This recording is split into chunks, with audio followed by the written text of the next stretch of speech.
মৃত্যু কতটা সন্নিকটে? স্ক্রিনের এক অংশে একটা ভিডিও দেখছেন।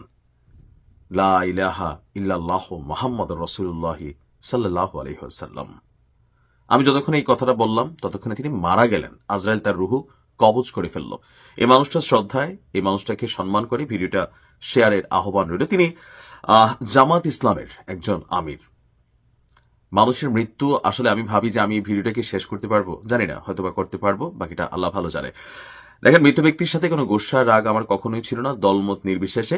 আমি মনে করি যে কোনো মানুষ যখন মারা যায় সে আল্লাহর হেফাজতে চলে যায়, হোক সেটা আওয়ামী লীগের নেতা, হোক সেটা বিএনপির, হোক সেটা জামাতের। শ্রদ্ধাবোধ থাকা উচিত একজন মানুষ হিসাবে, একজন মুসলিম হিসাবে। এতটুকু তো আমাদের দায়িত্ববোধ আছে। এই বক্তব্যটা ঠিক আগ মুহূর্তে, মানে ঠিক মারা যাওয়ার আগ মুহূর্তে যে জ্বালাময়ী বক্তব্য দিছিলেন, সেই জ্বালাময়ী বক্তব্য দিয়া নিজেই আসলে মৃত্যুর কোলে ঢলে পড়লেন।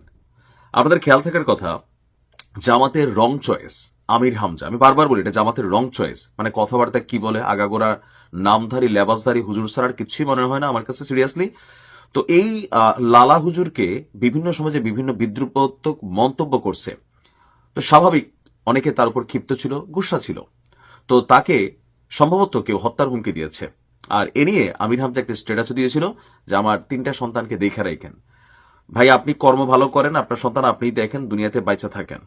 তো এ নিয়ে একটা ক্ষোভ প্রকাশ করেছিলেন এই জেলা জামাতের আমির যিনি মারা গেলেন। ওনার নাম পরিচয় হচ্ছে কুষ্টিয়া জেলা আমির অধ্যাপক আবুল হাশেম।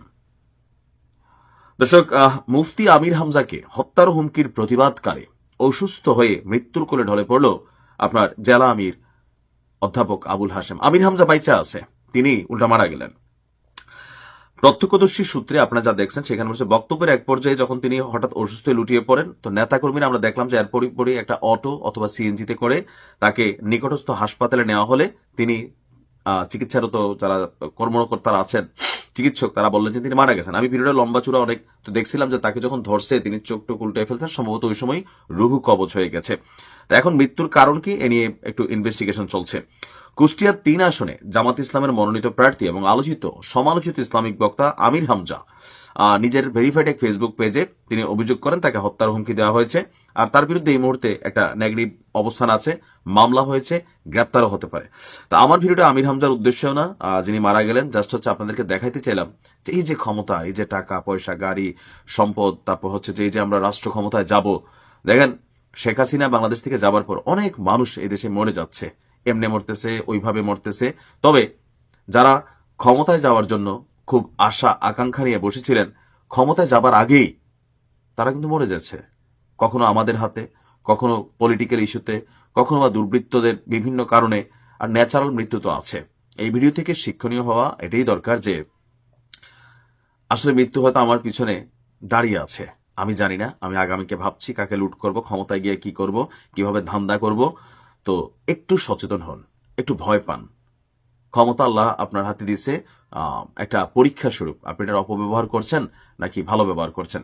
আবার ওনার মৃত্যুতে আপনি কমেন্ট সেকশনে দেখবেন যে আগে আওয়ামী লীগের কোনো নেতা মারা গেলে বিএনপি বা জামাত গণহারে আলহামদুলিল্লাহ লিখত। তো এই জেলা আমিরের মৃত্যুতেও সবাই গণহারে আলহামদুলিল্লাহ লিখতেছে। এরা কারা? অবশ্যই আওয়ামী লীগ বা ছাত্রলীগ, যুবলীগের নেতা কর্মীরা, যারা দীর্ঘদিন দেখেছে যে তাদের কোনো নেতার মৃত্যু হলে আপনি আলহামদুলিল্লাহ বলছেন। এই যে আপনি মুসলিম, আপনি দাবি করেন, তা আজকে যারা লিখতেছে তারাও মুসলিম, তারাও দাবি করে। আদৌ কি মুসলিমের কোনো গুণাবলী আছে? পবিত্র কোরআন হাদিসের নির্দেশনা কি? যখন কোনো ব্যক্তি মারা যায় সে আল্লাহর জিম্মা যায়, তাকে নিয়ে আসলে কোনো আলোচনা সমালোচনা করা উচিত না। কিন্তু বাংলাদেশের রাজনৈতিক কালচারে আমরা এই দেশে অনেক কিছু পরিবর্তন চাই, কিন্তু নিজের ভিতরে থাকা যে জিঘাংসামূলক একটা মেন্টালিটি আছে সেটা থেকে বের হতে পারি না। আল্লাহ সবাইকে বোঝার তৌফিক দান করুক। জেলা আমির যিনি মারা গেলেন হাশেম সাহেব, ওনার জাগতিক সকল গুনাহ মাফ করে দিয়ে আল্লাহ ওনাকে জান্নাতুল ফেরদাউস দান করুক। আমিন। আসসালামু আলাইকুম।